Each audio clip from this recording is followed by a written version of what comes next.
En el camino a Damasco, bajo el sol abrasador del mediodía, un hombre cayó cegado por una luz más brillante que 1000 soles. Saulo de Tarso, perseguidor implacable de cristianos, yacía en el polvo mientras su mundo se desmoronaba. Aquella luminosidad no era fuego terrenal ni rayo del cielo. Era algo imposible de nombrar, algo que traspasaba la carne y abrasaba el alma misma. Durante 3 días permaneció en tinieblas absolutas, sin comer ni beber, atravesando su propia muerte en vida. Cuando recuperó la vista, ya no era el mismo hombre. Había tocado algo que cambiaría para siempre nuestra comprensión de lo que somos y lo que seremos. 2000 años después, sus palabras siguen resonando como ecos de aquel encuentro con lo inefable. Pablo habló de un misterio que desafía toda lógica humana. La promesa de que este cuerpo de carne, condenado a la corrupción y al polvo, no es nuestro destino final. Describió una transformación tan radical que comparó el cuerpo mortal con una semilla que debe morir para renacer en gloria. Un cuerpo espiritual luminoso e incorruptible. Un cuerpo de luz que trasciende las leyes de la materia. Sus cartas a las comunidades primitivas contenían una revelación que aún hoy hace temblar los cimientos de nuestra comprensión sobre la muerte. Pero ¿qué significa realmente un cuerpo de luz? ¿En qué se basaba Pablo para hacer tales afirmaciones?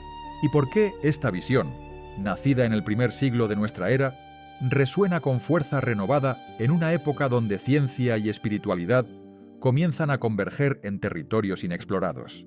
La respuesta nos llevará a través de textos antiguos, experiencias místicas y los límites mismos entre lo físico y lo eterno. El polvo del camino se levantaba con cada paso de los caballos. Saulo de Tarso avanzaba con determinación hacia Damasco, portando cartas de autorización para arrestar a los seguidores del crucificado. Era un fariseo ilustrado, educado a los pies de Gamaliel, conocedor profundo de las Escrituras y celoso defensor de la tradición. En su mente, aquellos que proclamaban la resurrección de un carpintero galileo no eran más que herejes que debían ser silenciados. No podía imaginar que en cuestión de momentos, toda su comprensión del universo quedaría pulverizada como ceniza al viento. Entonces ocurrió. Una luz estalló desde ninguna parte y desde todas partes a la vez. No era la luz conocida del sol que calienta la piel y proyecta sombras. Era una luminosidad que atravesaba los huesos, que penetraba más allá de los ojos hasta alcanzar algo más profundo que la carne. Saulo cayó al suelo, cegado, mientras una voz resonaba no en sus oídos, sino en el centro mismo de su ser. Sus acompañantes vieron el resplandor, pero no comprendieron las palabras.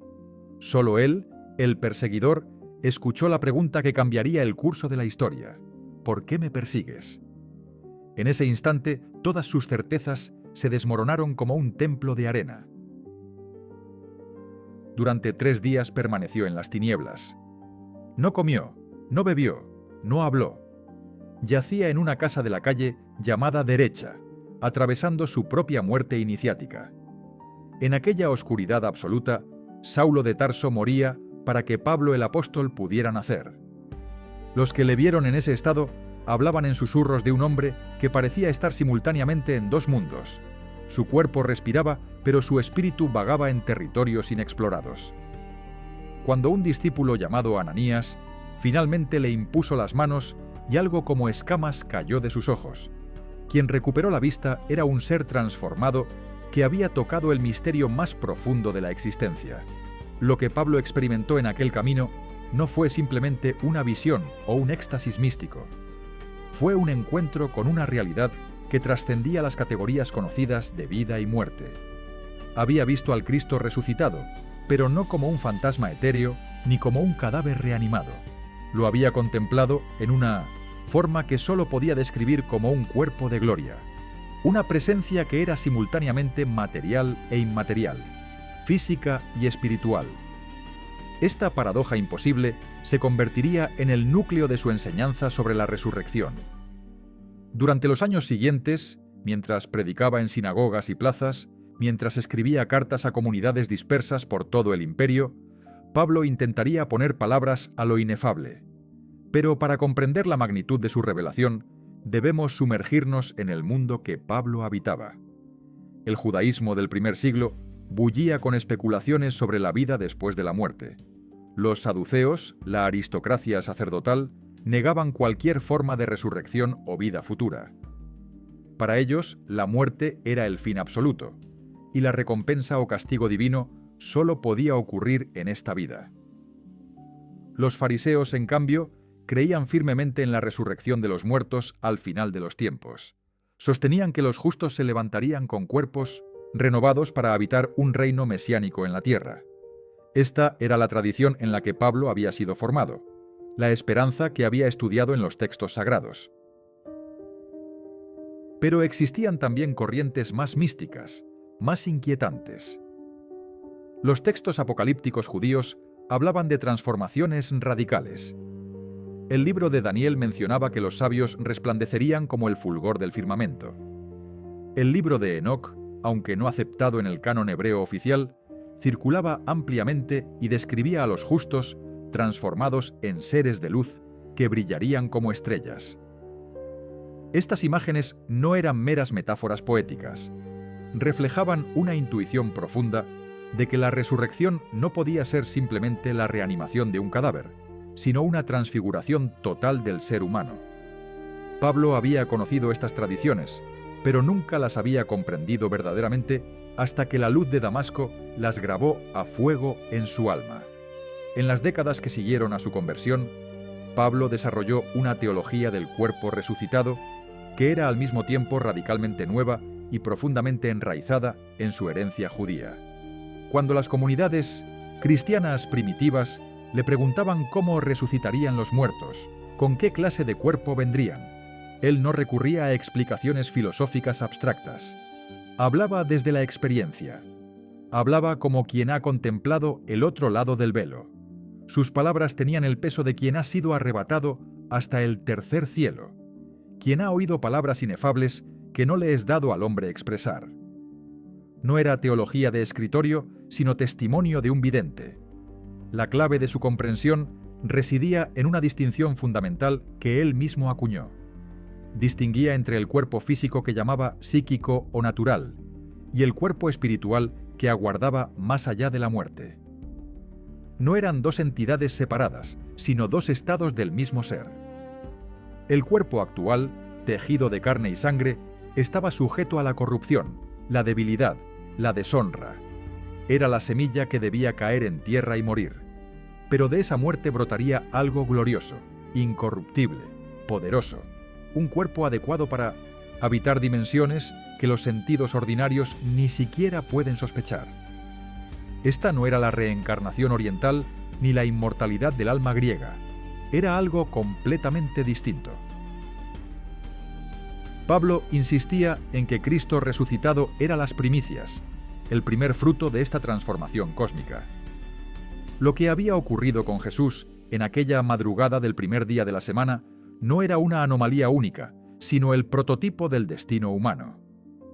El cuerpo que emergió de la tumba podía atravesar puertas cerradas, pero también comer pescado. Podía aparecer y desaparecer a voluntad, pero conservaba las marcas de los clavos. Era reconocible, pero también misteriosamente diferente. Esta paradoja inquietante señalaba hacia una realidad donde las leyes que gobiernan la materia ordinaria ya no aplicaban. El cuerpo glorificado existía en un estado intermedio entre lo que conocemos como físico y lo que imaginamos como espíritu puro. Hay algo profundamente perturbador en esta visión. Sugiere que nuestra identidad no está confinada a este caparazón de carne y huesos, pero tampoco es una entidad incorpórea flotando en un vacío etéreo. Somos en esencia seres destinados a seres la transformación. La muerte no es aniquilación ni escape, sino metamorfosis. Como la oruga que se disuelve completamente en la crisálida antes de emerger como mariposa, nosotros debemos pasar por una desintegración total para renacer en una forma que ahora apenas podemos intuir.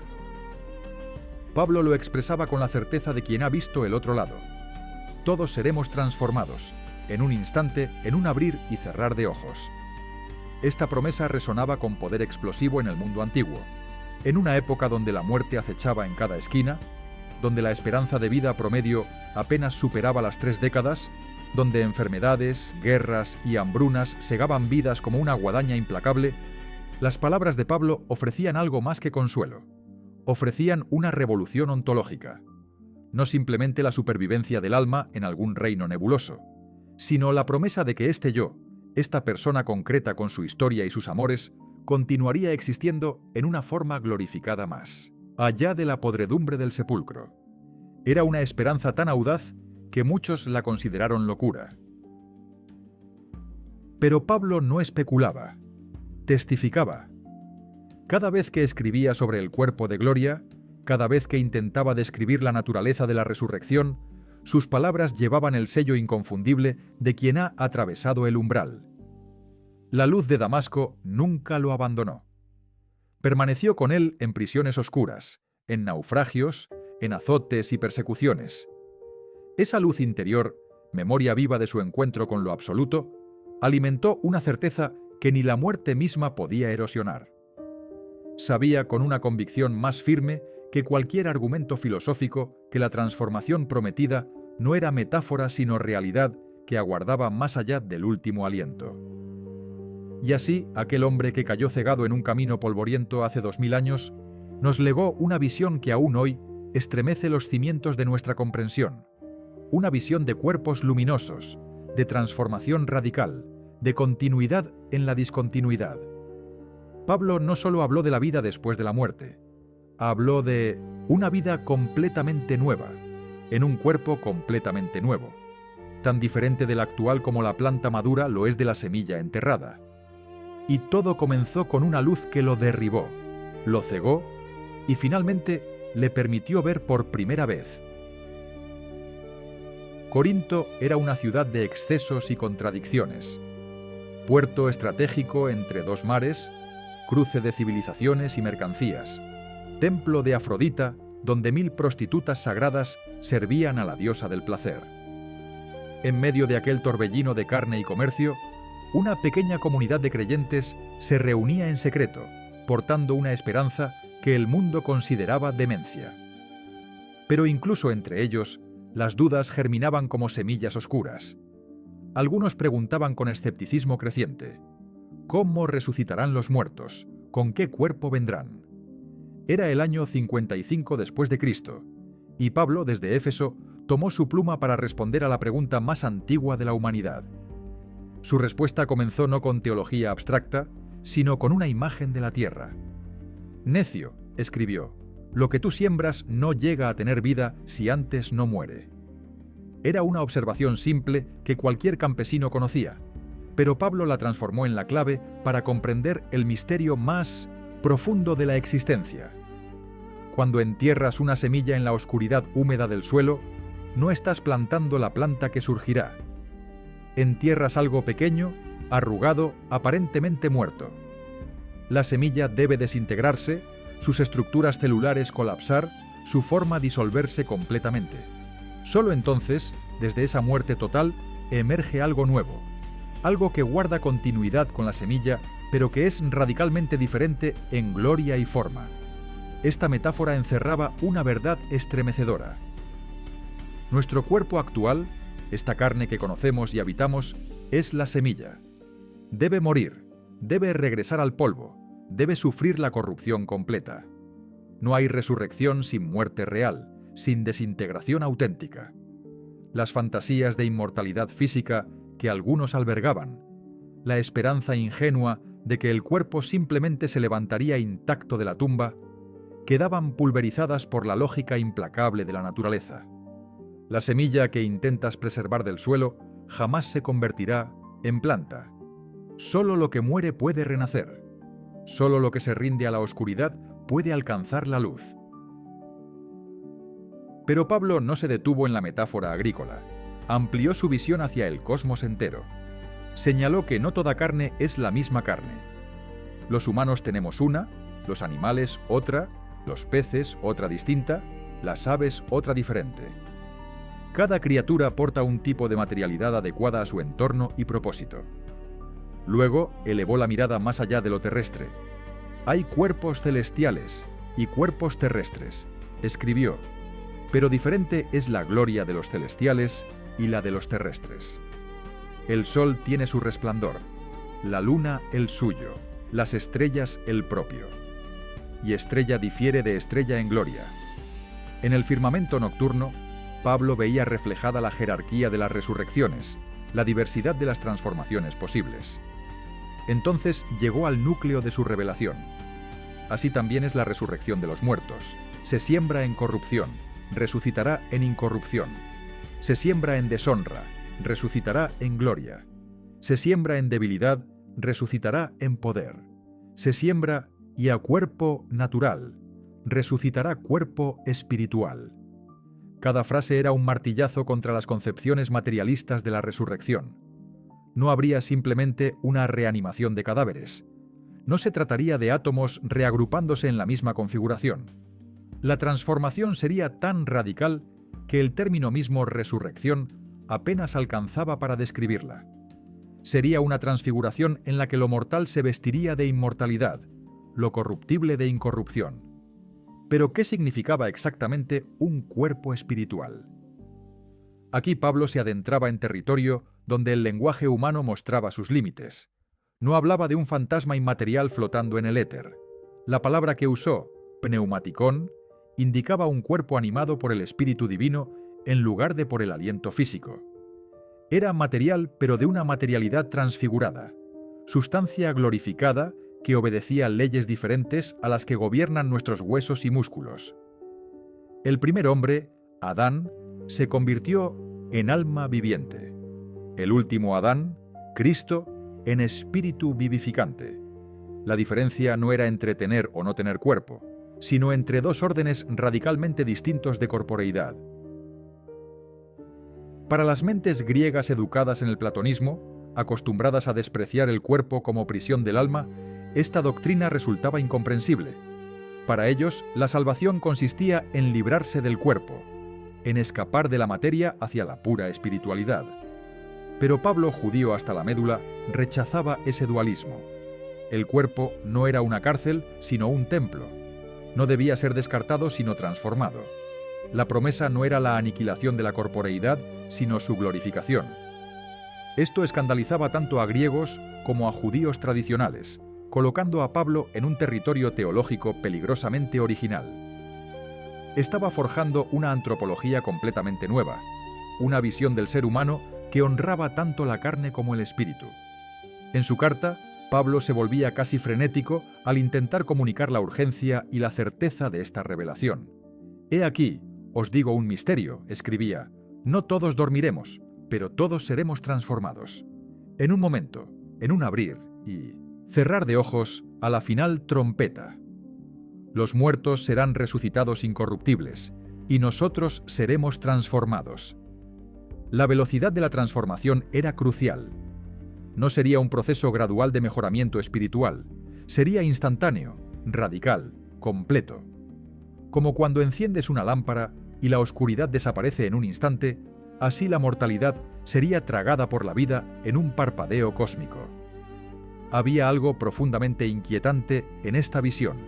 Sugería que en algún nivel fundamental, nuestro cuerpo actual ya contiene codificado el cuerpo glorioso que seremos. La semilla porta en su interior, en forma latente, la planta completa.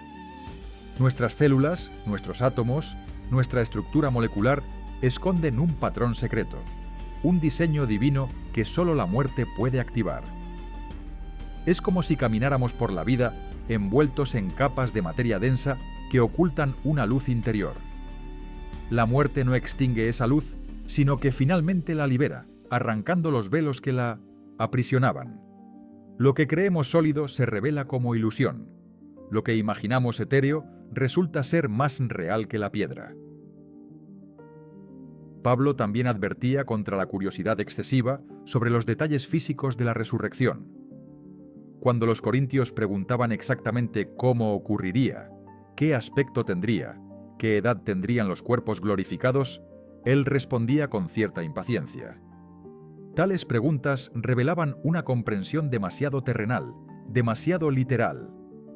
El cuerpo espiritual operaría según principios que nuestras mentes actuales no pueden concebir. Intentar imaginarlo con categorías de carne y sangre era como pedirle a un ciego de nacimiento que describa el color azul. Simplemente carecemos de los marcos conceptuales necesarios. Solo podemos hablar en analogías, en sombras y reflejos, sabiendo que la realidad superará infinitamente nuestras pobres metáforas. Sin embargo, Pablo ofrecía pistas intrigantes. Mencionaba que carne y sangre no pueden heredar el reino de Dios. La fisiología actual, dependiente de oxígeno y nutrientes, atada a la gravedad y al tiempo lineal, no tenía cabida en las dimensiones venideras.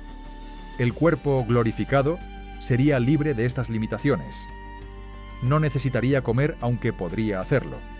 No estaría confinado al espacio aunque tendría localización.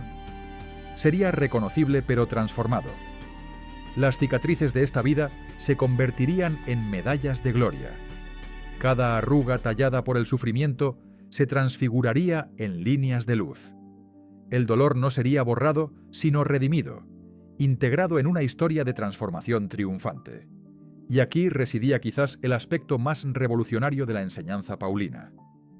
La resurrección no era simplemente un evento futuro que aguardaba pasivamente al final de los tiempos. Era una realidad que ya había comenzado a actuar en el presente. Los creyentes, escribía Pablo, ya habían sido resucitados con Cristo. El espíritu que moraba en ellos era las arras, el anticipo de la transformación completa.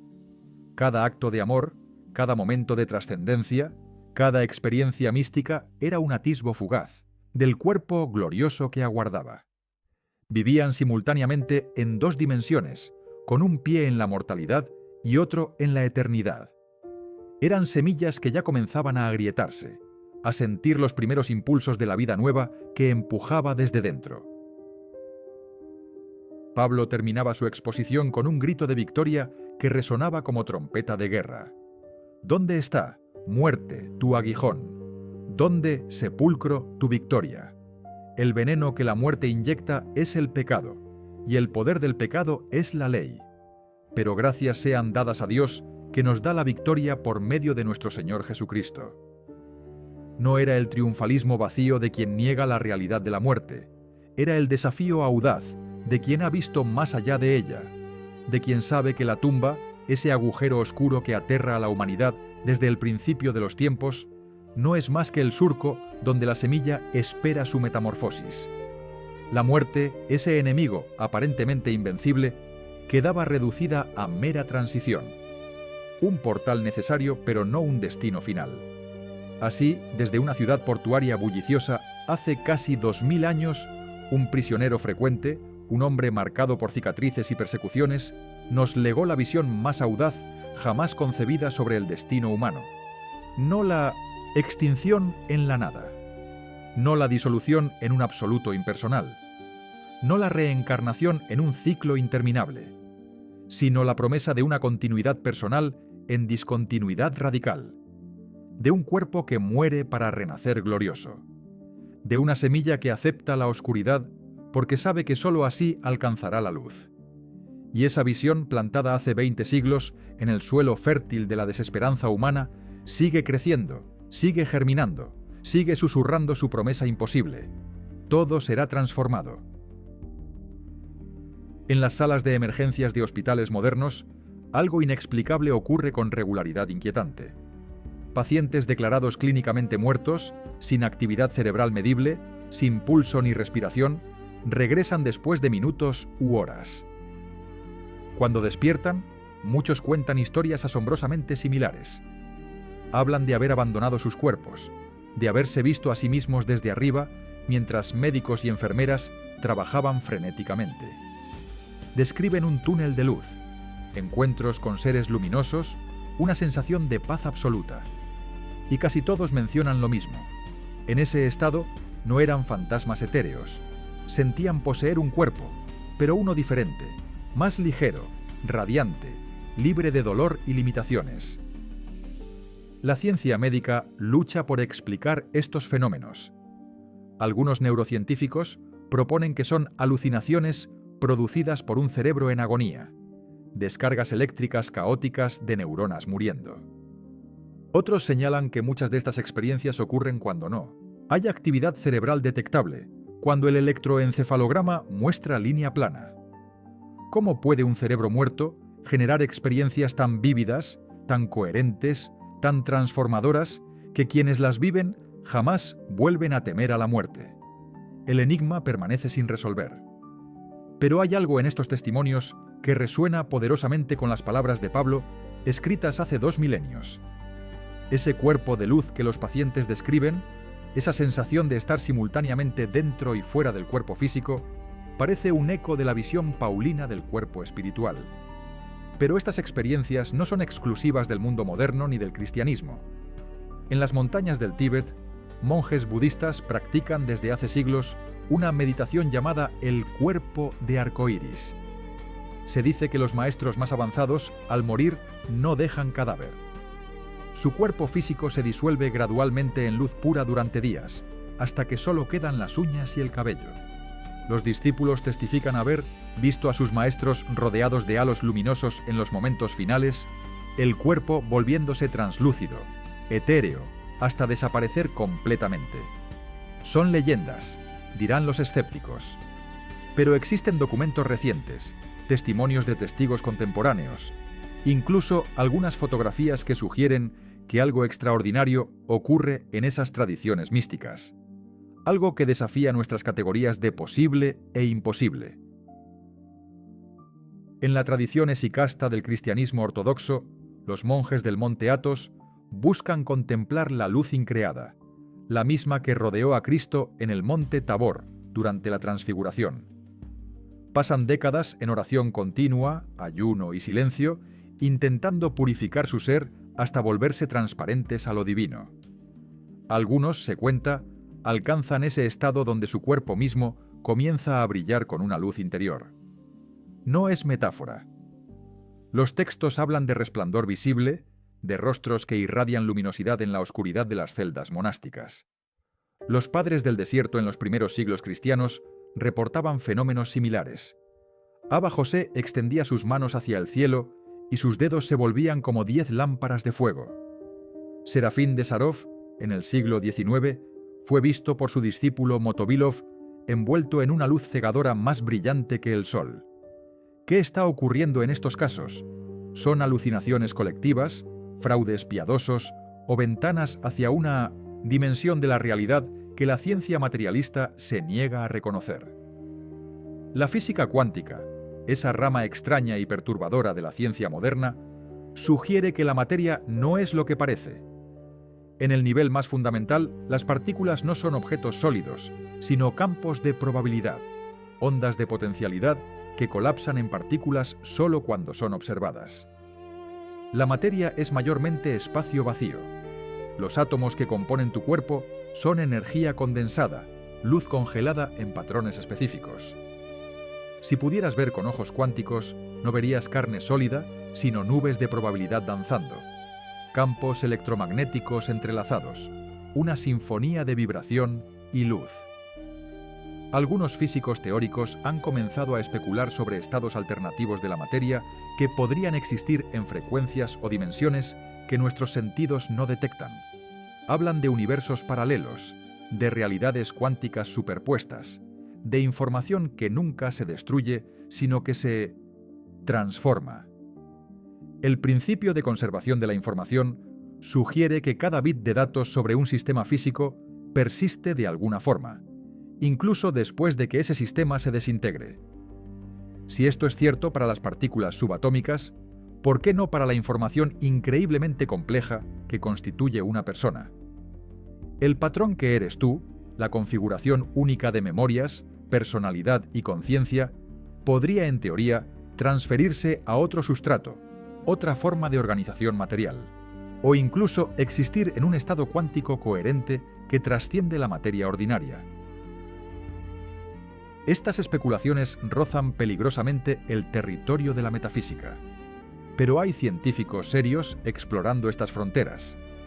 El físico Roger Penrose propone que la conciencia emerge de procesos cuánticos en las microtúbulas de las neuronas.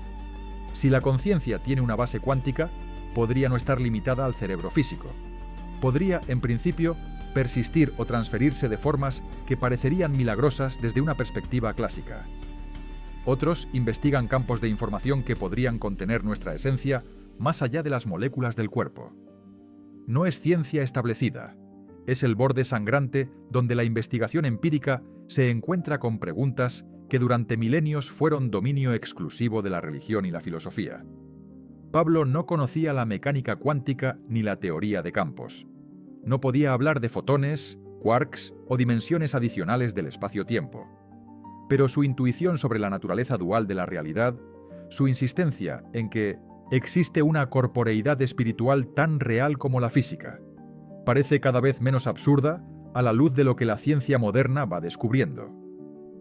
Cuando describía el cuerpo espiritual como algo tan diferente del cuerpo natural como la estrella lo es del grano de arena, estaba señalando hacia una transformación que involucra cambios en el nivel más fundamental de la organización material. No simplemente mejoramiento o perfeccionamiento, sino un salto cuántico literal hacia otro orden de existencia. Pero incluso si la ciencia eventualmente encuentra mecanismos que expliquen la posibilidad de un cuerpo transformado, el misterio central permanece intacto. ¿Por qué debería ocurrir tal transformación? ¿Quién o qué la causa? ¿Con qué propósito? Aquí la ciencia debe guardar silencio, porque estas son preguntas de significado, no de mecanismo. Pablo respondía desde la fe, desde su encuentro con una presencia que identificó como divina. Para él, la resurrección no era un fenómeno natural que ocurre automáticamente, sino un acto de creación divina. Dios, que dio vida al primer cuerpo del polvo de la tierra, daría vida al cuerpo glorioso a través de su espíritu vivificante. Era gracia, no evolución, don, no derecho, promesa sostenida por el amor infinito de quien no soporta ver a sus criaturas desvanecerse en la nada.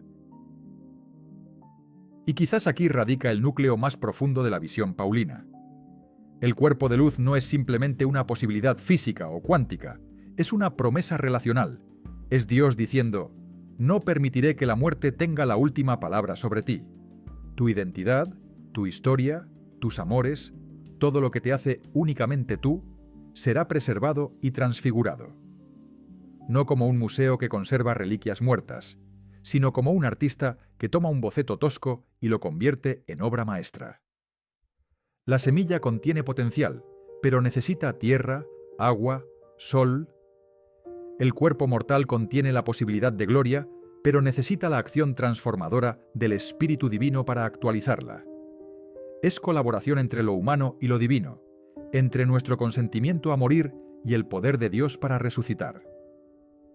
Existen también testimonios inquietantes que desafían categorización fácil. Personas que han experimentado lo que llaman bilocación, estar simultáneamente en dos lugares. Monjes que aparecen a miles de kilómetros de distancia para consolar a moribundos. Madres que ven a sus hijos en peligro al otro lado del mundo. Santos cuya presencia es sentida físicamente décadas después de su muerte. Son fenómenos raros, controversiales, imposibles de verificar con rigor científico, pero sugieren que la relación entre conciencia, identidad y ubicación física es mucho más fluida de lo que asumimos. Si estas cosas son posibles, incluso ocasionalmente dentro de este cuerpo mortal, ¿qué podríamos ser capaces en un cuerpo liberado de las restricciones del espacio-tiempo ordinario? Pablo hablaba de un misterio, y misterio significa no algo incomprensible, sino algo tan rico en significado que ninguna explicación lo agota. El cuerpo de luz es misterio en ese sentido profundo. Podemos rodearlo con metáforas, iluminarlo con destellos científicos, intuirlo en experiencias místicas, pero nunca capturarlo completamente en palabras o conceptos. Es la promesa que palpita en el corazón de la existencia humana, el destino que intuimos en nuestros momentos más luminosos, cuando el amor nos hace sentir inmortales, cuando la belleza nos arranca lágrimas sin razón, cuando algo en nosotros se niega a aceptar que toda esta intensidad de ser pueda simplemente apagarse como vela en el viento. Y así llegamos al final de este viaje a través de la visión más audaz jamás propuesta sobre el destino humano. Desde un camino polvoriento en Damasco hasta los límites de la física cuántica, desde las cartas de un prisionero romano hasta las experiencias cercanas a la muerte en hospitales modernos, la promesa del cuerpo glorioso persiste. Se niega a morir, resuena en cada cultura, cada época, cada corazón que se ha preguntado alguna vez si hay algo más allá del último aliento. Pablo no inventó esta esperanza, la encontró inscrita en lo más profundo del alma humana y le dio forma, lenguaje, teología. Nos recordó que somos semillas destinadas a florecer, que la muerte no es muro sino portal, que lo mejor de nosotros aún está por venir. Si este viaje ha tocado algo en tu interior, si estas palabras han resonado con preguntas que guardas en silencio, te invito a que te suscribas y continúes explorando estos misterios con nosotros. Y si alguna vez has experimentado algo que desafía explicación, un sueño que pareció más real que la vigilia, un momento donde sentiste que la muerte no era el fin, comparte tu historia en los comentarios. Estas experiencias son los hilos dorados que tejen el tapiz de nuestra comprensión colectiva. Cada testimonio es una ventana hacia dimensiones que la ciencia aún no puede medir, y juntos quizás nos acercamos un poco más a comprender el misterio luminoso que aguarda más allá del umbral final.